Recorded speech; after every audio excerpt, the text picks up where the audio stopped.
This is the BuildASoil 10x10, episode 25.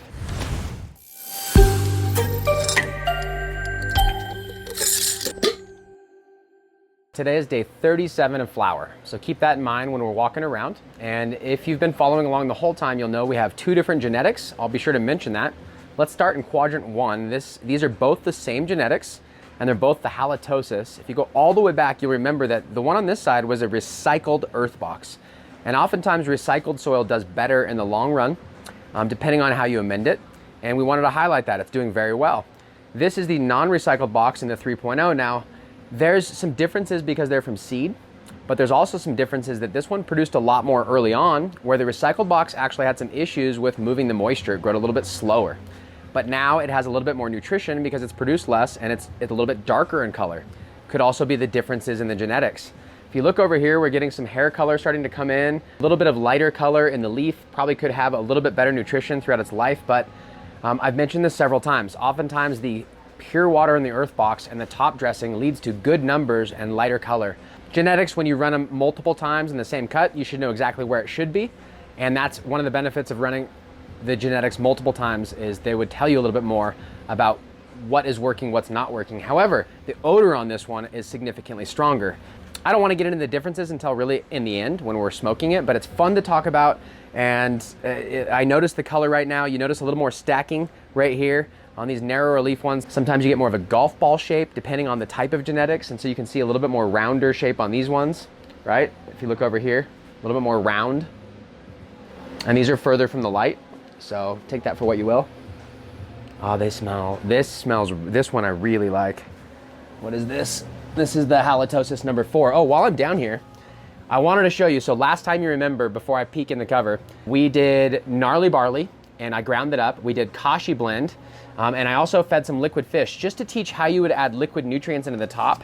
Take a look under here now. Now this is a couple days after the full bloom. Look at the rove beetles. So those are rove beetles, not fungus gnats. They're running around. Now there's a gnat. I don't have an explosion of gnats in here and there's almost no issue, but it's good to see an entire ecosystem. And I'd like to be honest with everything you see under here. Now the colors that you're seeing here, it's starting to die back after the initial bloom. And so we also see feeder roots over here with some rove beetles running around in it. That's all a really good sign. And the biggest difference here that I see is that last time it was drier up top. And I feel like we'd broken the connection of the earth box. So I mentioned I wanted to do some top watering. And then I also wanted to make sure that we restored that connection, that there was a lot of moisture. And looking under this side, we see, yeah, rove beetle running over there. Look at worm movement up top again. So that's the entire moisture that I was talking about. Normally the earth box can wick it from top to bottom, but if it completely breaks, sometimes it'll stay a little bit drier up top. There are orb mites, these little tiny mites. I don't think you can see on the GoPro that we're using, but there's a lot of little orb mites that are going on here. They're slow moving, round, bulbous mites, and they're breaking down some of this top dress material. So if you're new to this and you top dress, it'll bring the beneficials out of your compost to go start breaking that down, and it could be kind of alarming, but it's a good thing to see in here. Call it mycelium. There's a lot of arguments about the terminology that you should use, whether it's bacteria or fungi. A lot of people have some misinformation. I'm not going to try and tell you exactly what it is and what you should call it, and that I've looked at it under a microscope from this particular bloom. All I'll say is that when it's like that and we encouraged it with top dressings of materials we added, it doesn't scare me at all. I like to see that. We've had back-to-back-to-back runs. Lots of customers have a lot of success. Overall, when you're making potting soil, when you're top dressing, that fuzzy white material is usually very beneficial. I have no data to suggest to me that it's a problem. So first step, if you see the growth like that, realize it's a condition of the earth box and how it's treated. We have this cover on there, and we have this space with a lot of biological activity. It's going to bloom as soon as we put the kashi blend in, especially when we pair that with the gnarly barley as well. Over here you can see I did the same thing, not to break away from quadrant 1, but there's no bloom really here. It is, and it's a little bit under, but I didn't keep the moisture optimal, and it's a different cycle. These drink the water so fast, there's no cover. Had I put a little mulch in there, like normally when we start, you'd actually see that developing in there, similarly to how it develops here. So that's just something to consider when you're learning how to run through these processes. In there, you noticed when I popped it in the feeder roots, I mentioned rove beetles a few times. They're short and they're black. You can start to identify rove beetle, predator mites, beneficial soil mites. And I think if you see some of them and compare, you'll realize almost all the time, nature doesn't have bad things. What it has is as pests and bugs and things that have jobs to do. And so what we don't want is aphids coming in and actually eating our crop. But what we do want is bugs coming in and eating and making that life cycle of soil fully connected to provide nutrients. And so if you find a fungus gnat, you have to ask yourself, is it worth trying to kill my plant over, or is it an actual problem? So the cure for the problem, it can't be worse than just leaving it alone, but I don't want you to just ignore things. Take notes, learn as you go.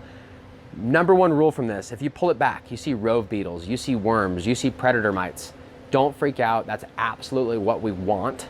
And if you're new to this and you turn a buddy onto no-till, don't forget to mention to him that that's a good thing, because, and also mention it, some people are just freaked out by bugs. They don't want anything anywhere near their house. And if this grows in your bedroom and you see little creepy crawlies, it might freak you out, and hydro could be considered maybe a better option for you, but I wanna just, it stays in here like it's not a problem. So I really think that you should just overcome that, and I'm hoping by showing it on video, I can show you what we're going for, why it's good, and that it's not a problem, and maybe you'll borrow some confidence from that. So let's keep on moving. I have a few things set up because we're gonna do some vegetables today in this last quadrant 4, but I wanna show you quadrant 2 and 3 before we get there. If you notice, this one was attached here with these little clips that we use for the tomatoes, but it's starting to weigh as the buds get bigger, and so it might actually fall over. At some point, I might have to clip this up a little bit better. I'm gonna ignore it for now. The main difference on this side is the color is just beautiful. We're starting to get some of the hair color in, but the color of the leaf is a lot healthier throughout the 3x3 because there's a lot more soil, which means that I don't have to be nearly as good at growing. I've left town for a few weeks. The earth box produce a ton of volume for the size container, so they're always gonna act a little bit different, and that's why, from a no-till perspective, our favorite thing to do is talk about this. These larger volumes of soil, where you're not depleting the soil, you're planting back into it and you get all the benefits from it. But here's what happens. 90% of the people we talk to, maybe 95%, if they're just new to this or they're transitioning, they do not want to commit to such a big bed of soil. And even if they did, I'm not positive if they wouldn't hurt themselves by overwatering the first time if they haven't really thought this through. So everyone goes through this series, like when you're new to no-till, sometimes you do small containers, then bigger containers, and then even bigger than that. Everybody eventually gets to the point where their end goal is large containers because of those results. So if you can just skip some of these smaller ones, do it. I highly recommend it. But you see that if you have physical limitations, it may not be possible for you to crawl on your hands and knees to the back corner. Consider everything, and if you do have the space, if you do have the ability to put this much soil in one place, go for it. It's more about the more soil per canopy space. Like, so for every 4x4 or 5x5 area, the most soil in that area, I think, is gonna do better than the least amount of soil per that area, and it's gonna be easier. So consider that. Everything in here is phenomenal color and shape. I really wish that the differences in genetics in one bed wouldn't be so different, meaning the halitosis is just a stretcher. It really filled up the bed, where the Branson's Royal Revenge, it didn't stretch almost at all. And so that's great to know. If I didn't want a stretcher, I would have vegged this longer, and knowing that it wouldn't jump too high.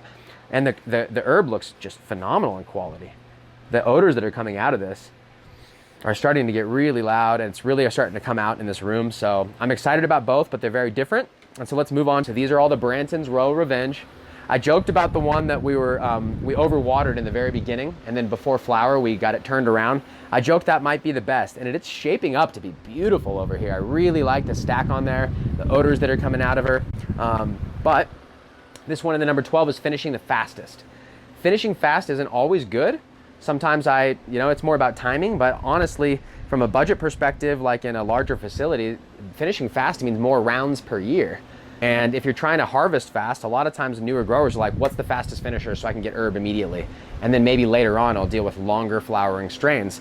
But when I was growing hydroponically, a lot of times longer flowering strains mean you had to be better for longer, and sometimes it's harder to grow that long. It's easier to be good for a short period of time, and a faster finishing plant can provide that. What we're gonna choose on is based on the best taste, the best smoke and aroma, and not necessarily how fast they finish, but it does look like we'll probably be harvesting the Bransons before we harvest the halitosis. So when we get later on in the videos, I mean, we're only in day 37 right now, so we're talking prematurely. I'm thinking, at least 3-4 more weeks before we even consider taking this down, but maybe it comes sooner. We'll show you when it happens. I always write it out a little longer than you think. So look at the color in here, lots more purple coming in. Really pretty. Try and get my hands in there. Beautiful. So I think that's good for quadrant 4. They all look great. I do need to do a little more lower defoliation. You can see if I go way in here, some of these that aren't receiving the light, and we're already fading before they're kind of just hanging out. The plant will move nutrients from the older leaves to the newer ones. And had I been continually feeding, it may not have done as much of this, but I feel like it probably would have. It's going through what they call senescence. And as the plant starts to pass that 30-day mark and go towards its finish, there's gonna be a certain amount of color changing that occurs.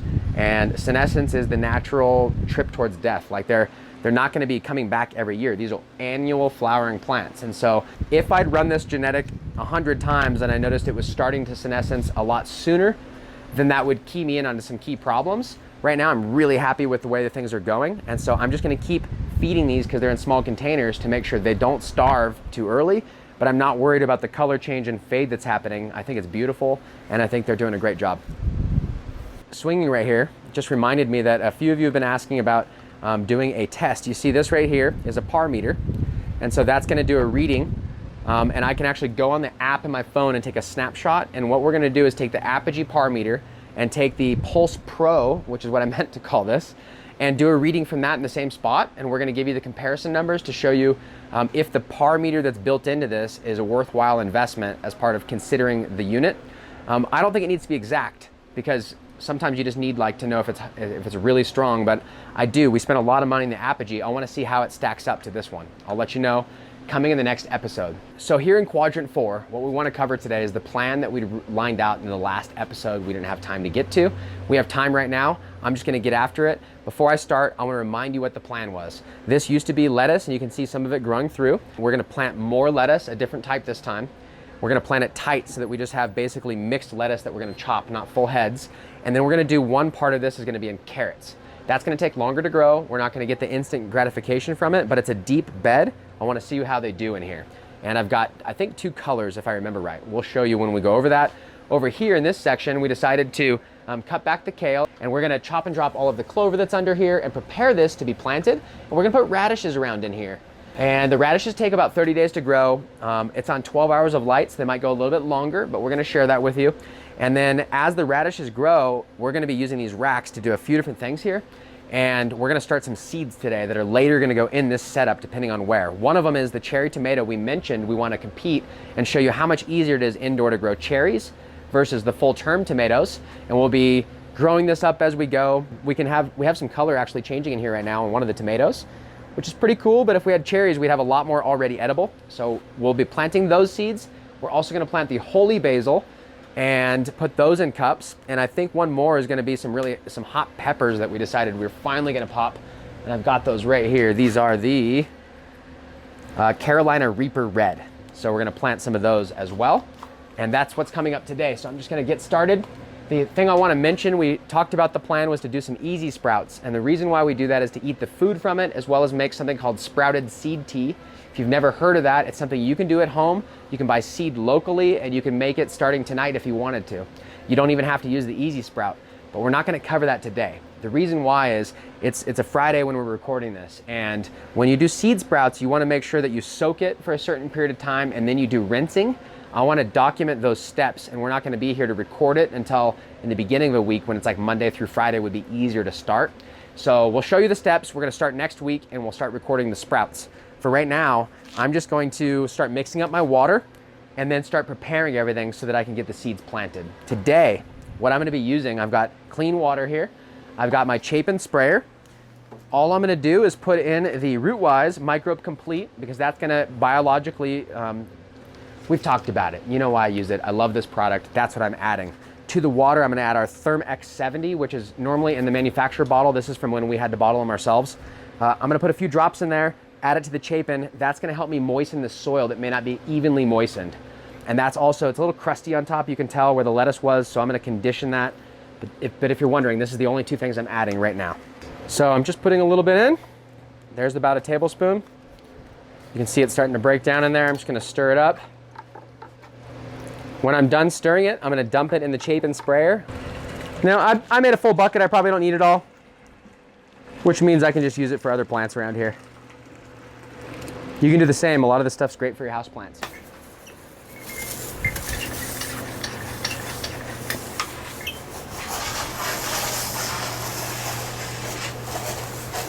So I'm just prepping this right now. I want to plant the seeds. It's a little bit crusty and dry. And if I were to put the seeds in first and then water it, it would just move all the seeds into the pockets where it holds moisture and then kind of double up and triple up. And I just want to make it easy. You can see that white layer that's on there. See, it's all white. That's from the Thermex. It's making it kind of soapy. It's the saponin. And that will spread the moisture in here, stop it from just running straight through the soil. Here's the 5-star greenhouse lettuce mix that we're going to be using. I just grabbed this from the BuildASoil family farm side. You can use any lettuce mix that you find. So let's see what this looks like so you can see the seed. That's what lettuce seed looks like. And it's a mix, so there's lots of different colors in there as far as the seed. Now I'm just going to reach in here and grab a little handful of seed. And because I'm going to have to harvest it, I'm going to make the quadrant that's more accessible to me where the lettuce is, and the carrots that I'm not going to touch for a while are going to be the back. Do it any direction that you want. Doesn't really matter. I'm just going to stay within this for the lettuce now. If a few go over, it's not the end of the world, but it will be helpful for me. Now you'll see I'm putting quite a bit of seed in here. I don't want to put too much, but I also don't want to miss any spots because I'm just trying to get this really dense so that I can cut it down really quickly. And so carrot seed, I've got these are the sunburst color. It's like red and orange. So it says Rogue Sang Violet. And then we've got the Milan Nantes. And so what I did is I just grabbed ones I think that had a little bit shorter time frame on there, but realistically these are gonna take, what, 72 days? So it'll be a while. This will be in our next cycle that we'll be eating these carrots, but that's what's fun. You sow some seeds now and you get to benefit in the future. And oftentimes part of gardening is that benefit that you look forward to each day, to see the changes, and that brings renewed gratitude to your life, and that adds to the positivity. And that starts with gardening sometimes. So these are the sunburst ones. I'm just gonna mix these kind of interchangeably. And then I'm gonna go through and thin these a little later, because if you don't thin them, they're going to be too many seeds. And for me, that's like when I have too many ideas, right? I need to kind of go back and pick the good one and be able to focus some energy, because if you don't focus, you end up with scattered amounts. You don't really get a good harvest. Man, there's so many analogies for life in the garden. It really does help everywhere. But I'm gonna sprinkle this in here. You know, I'm gonna put it in my hand first, show you what the carrot seed looks like. And then I'm gonna be a little more careful about placement here. So let's do rows. Do a row like that. Then I'm gonna skip some space and I'm gonna do another row. And then I'm gonna do the rows of the other color in between it. Really doesn't matter. It's just that I kind of know that the rows are different now, so when I go thin it, I'm not worried if I picked too many of one color versus the other. When I get to that point, I'll show you a little bit better, but see some of these seeds when I throw them in here, without being like, we use a seeding machine on the farm. It places them exactly one seed or two seeds every so many inches so that you get the most amount of harvest per bed, because it has to be economical. But here, a lot of times, you're only gonna use one pack of seeds. It's easy to overdo it. Some of these seeds are touching. If they all germinate, they're gonna compete with each other. And so I don't want carrots that are growing all wiggly and thin because there's another carrot growing next to it. You'll pull them up and there'll be 3 carrots all together. So once they start to grow, I will pick even spacing between them all and only leave the ones living that are like an inch apart. Then they'll be full-formed, beautiful carrots with less competition. And that's what I mean by thinning.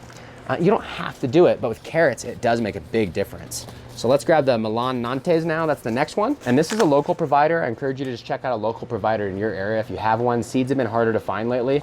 I'm not too picky, but I do like organic seeds and locally grown if possible. Now I'm gonna try and go through the middle here.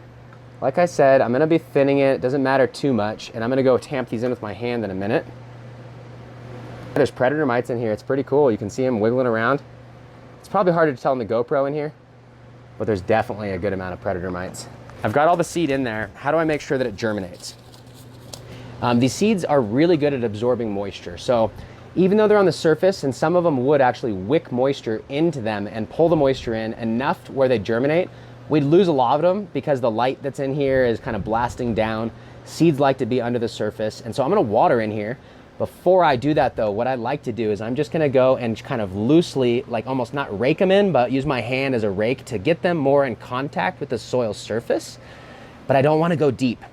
The rule of thumb is the size of the seed is the depth of the seed. So these are very small. They only need to be, less than a 1/4 inch underneath the surface of the soil, or they might be a little bit too deep, in which case they'd kind of just compost and become part of the soil instead of lettuce like we want them to. So that's it. I'm just moving around a little bit with my hand. I don't want them to go too deep. When I'm done with that, we can put mulch over it. I'm just gonna tamp this in place now so that wherever they're at in the soil, they have good contact. On the farm, we use a roller. It's a heavy wheel the width of our bed, we stack weight on it and you roll it, and it rolls the soil flat, making good contact with the seed. And so a lot of times a farm is just doing the things you learn at home just to scale, and you have to have a tool for each one. But at home you can just use your hand. So there's that tamped down and ready to go. I'll probably loosely cover this so I get better germination. I can use worm castings, compost, mulch, bark, anything that won't stop it from germinating. So the mulch just has to cover it from the light and you'll get a little bit better rate. Now the carrot seeds here, I don't want to just wiggle them around every direction because they're kind of in rows. So I'm going to go through and I'm just going to press it all down. And then I'm going to cover these. So I know a lot of families connect over the garden. It helps them eat better, make good decisions about their diet because they actually understand where it's coming from. But beyond that, you look at this seed, right? One of these little tiny seeds, it's like a 3D packet of DNA information. It's almost like a blueprint on, in my age, it's all computers. So I think of that as like the USB stick with the blueprints. And then this soil has to have all the nutrients to be kind of like your ink cartridge. If one of them's out, the picture looks off.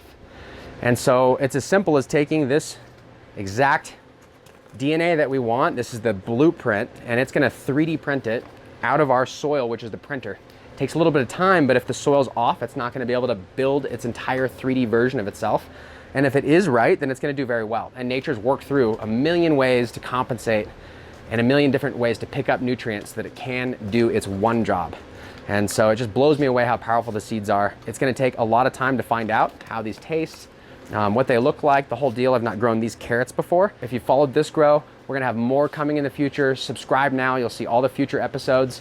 And if you keep growing your own food, you'll notice when you go to the grocery store how little there really is. Like when you get your first seed catalog after you've been doing this, it's an exciting day. You go through every page in there and you see every color of carrot and every possibility of every vegetable, and it leads you to wonder why there's so few at the grocery store.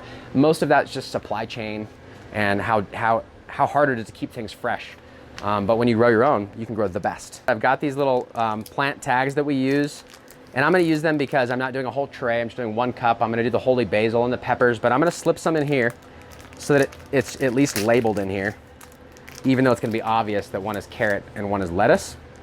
It'll look cool. And I've got them open. I'm gonna jump over to this container now where we have the kale, and I'm just gonna clean it out, and then we're gonna put some radish seeds in there. Before I move over there, I just want to seal this all together. I've kind of tamped it down with my hand. I've got my Chapin. I'm gonna put just a little more moisture to make sure that these seeds are really glued to their location and adhered with moisture. Next time I come in here, I'm gonna water, and I don't want them to all move around too much. This will basically kickstart everything now.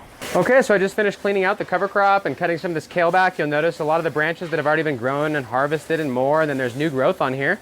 We're gonna let that kale keep growing. That's all one plant, it's all noduled out from the middle. What I wanna do is put some radishes in here because they're quick to grow. And you can grow radishes right alongside your normal bed. So if you have a 4x4 with like a 100-gallon pot or a big bed like that, you can put radishes in when you start vegging, and a lot of times they're done before you go to flower. Pull them out and go to flower. And so radishes are real quick. You can use them in tacos, all sorts of different stuff. I'll let you figure that part out. Right now I'm just moistening it. It was fairly dry in here. We weren't really focusing on growing the kale. We've been busy. And so I wasn't doing any frequent waterings. We weren't getting a ton of kale. But like I mentioned, we're gonna put some renewed energy in here. Again, from Johnny's, we buy a lot of them from the farm. These are the Easter egg 2. This is what the radish seed looks like here. I'm gonna go ahead and sprinkle it around a little bit. Now I don't wanna put all of this, that's quite a bit, because I do wanna have even. Well, can you see this on the camera? Look at all these feeder roots that are in here. Tons of roots once I chopped everything back and watered a little. All right, I'm gonna sprinkle these around. Now, I'd imagine, we could probably get like 20, 30 good radishes out of here, so I don't want to put 100 seed in here. They'll be a little too close, and I'll have to thin too many out. But I want them fairly even so that when I do go to thin them out, there's one everywhere I want it. Now, I could just throw some mulch over that, but like I did last time, I'm gonna go ahead and tamp it in with my hand, and then I'm gonna irrigate afterwards. And I'm just gonna go in and push, make sure there's good contact, all the seeds that I put in here with the soil. Now I'm gonna irrigate it in, make sure I get that, like I said, it kind of glues to the soil with that last bit of water. And I'm using this wand so I don't just dump water in and that moves all the seeds around in a pool in there. If you do that, all your seeds will be in one spot. Same concept with really any seeds. I mean, it's not rocket science. Once you do it a few times and you find out what works, you just duplicate it. It's when you go to scale this stuff, it gets weird. There's so many questions about how to do it so that it's all perfect with the least amount of effort. All right, so those seeds are in there. What I'd like to do is just grab a tiny bit of mulch to block the light from hitting the seeds directly. We'll get a little bit more even germination that way, but it's still good that we use mulch, and it's one of the common threads that you'll see throughout how we do this. In fact, our last episode, we talked about where the mulch was here because we did originally put it, and it's disappeared since then. So I'm gonna grab probably that same bag of mulch I used, and I'm just gonna lightly cover it. You'll see that when we jump back in here, and next, I'm gonna plant the seeds in those cups that we talked about. I've got the holy basil. I've also got some of these Sakura red cherry tomatoes, and I've also got the peppers. So I'm gonna start, I wanted to do 2 of the holy basil, because I might put them in 2 different places, and for whatever reason, I wanna plant 2. And then I'm also gonna do a couple seeds in each one of these to make sure I have one good plant from each to follow up to put them in here for later. So I'm gonna start with the holy basil. So this one's called Tulsi. I think there's Kapoor, there's a few others, but you can look that up on your own. You can just Sharpie right on here. You can, most of the time I put like masking tape and label it. We've also got these little sticks that I'll probably be using. So before my hands get all dirty, I'm just gonna make 2 of them for the basil right now. It's good to be organized. If you plant a lot of seeds, whether they're all cannabis, whether they're all vegetables, you're gonna get them mixed up at some point and it's gonna cause a problem. If you label everything, no matter how you do it, it'll lead to more organization, and that's the goal. You don't want to waste effort. Being organized, make sure that the time you spend in here is well worth it, you get a better harvest. So I've got the Tulsi ones, those are ready. I'll put the soil in here. Just gonna put some of our BuildASoil Light in there. The compost that's used in BuildASoil Light is worm castings. So mainly what you're gonna see is peat moss, fine worm castings, pumice, and the rice hulls. That's what you should see as soon as you open the bag. The texture, although it's called the light, it's more that it's balanced in nutrition. So it's light, it's not overdone in every nutrient. That way you get great results from seedlings through veg, where a 3.0 has a lot of extra nutrients. A lot of people like that when they're going into flower or they have smaller containers. The light is great for full season, but you're gonna have to add more to it. We're gonna use it for seeds, so I'm not too worried. Now, when I add a little bit of moisture in here, you can see the color start to change a little bit, and then you see the dark black worm castings popping through. That's what the light soil is made of. Our other ones use compost and castings. The light is just the worm castings. Well, I think this is double packed because the seed is so small in here, it's crazy. That's how small the seed is. I've not run this seed vendor before for the basil, and so I know sometimes these don't germinate perfect. I'm just gonna put a few in each, and then we'll go back and thin it if we have too many. I'm just sprinkling them in. You can't even see them now, it's crazy. That's it, I put them in. I'm not even gonna tamp that down. They're so light, they could just stick to my hand and I'd pull them right back out when I'm done. I'm gonna hit them with a little bit of moisture. Make sure that those kind of fall into the soil just a little bit. I'll end up keeping these in the rack, and I'll put these ones labeled as the Tulsi. You can kind of hear some of the water is dripping through into the bucket that I've got this set on. All right, now next is the cherry tomato and the pepper. So these cherry tomatoes are gonna pop in like 3 to 5 days, where these peppers are gonna take like 7 to 12 days, and it seems like the hot peppers, they just wanna grow slow once you get them up and going. So it'll be fun to see this entire process probably go into our next 10 by 10 round as far as cannabis goes, and we'll still have some of the same vegetables going. So here are the tomato seeds, and then pick the best tomato seed. Now what I'm looking for is the 3D shape. I don't want them super flat. I wanna pick the roundest one. Here's 2 really good ones. It looks like I got 3 in my hand, so 3 went in. 1 there and 2 there. Once these germinate, I'm just gonna pick the most vigorous one and then pull the other 1 or 2 seeds out. This one I'm gonna tamp before I add the seed. Again, I'm pulling a few seeds out. I'm gonna pick the biggest 2. 1 right there, and 1 right here. And then now with these ones, they're just slightly bigger seeds. I just barely depress it with my finger in slightly further. Cover it just a little bit like that. It's only 2 seeds to do the work on, and now I tamp it flat. That's it. Now they're just in there just a little bit more than they would have been instead of sitting on the surface. And the pepper seeds kind of need that. They take a little bit while to germinate, a little bit while longer. There we go. That's it. Now we just wait. They've got the root wise on there. They've got good soil, good seeds. I've got them labeled. Okay, I'm gonna let those drain for a minute, and then I'm just gonna put them on the rack over there so we can watch the entire time. As I mentioned, next week we're gonna start doing the sprouted seeds. So if you're into the SST, if you wanna learn how to have a fast amount of food in your kitchen, you don't need soil or anything, this would be a great way to add vital food to your diet. We're gonna show you how to do some alfalfa sprouts and some corn sprouts, and we're gonna use them for different purposes. That's on the next episode. Right now, before I forget, we've got some peppers to harvest. I pulled 2 off last time, and these 2 are green, and it looks like they're ready to go. And I'm happy to report these were sweet peppers like I thought, and they're delicious. So let's see. For next time, all the seeds I need. I don't have to buy a seed pack anymore. So certain seeds require certain saving. Maybe we'll go over that with the tomatoes.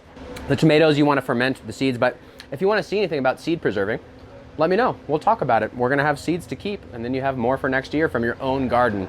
This is really good. I'm gonna grow these again.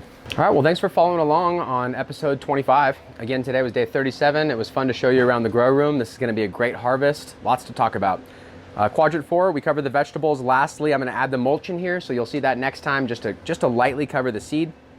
In the future, coming up, you guys mentioned that you wanted to see the par on the Pro, the Pulse Pro versus the Apogee. We're doing that soon. We're also gonna be doing the sprouting cups coming up, so be sure to subscribe, like, tell your friends if they're into this kind of thing, and I hope they benefit from the content. We love creating it. Thanks for watching along, and we'll see you on the next episode.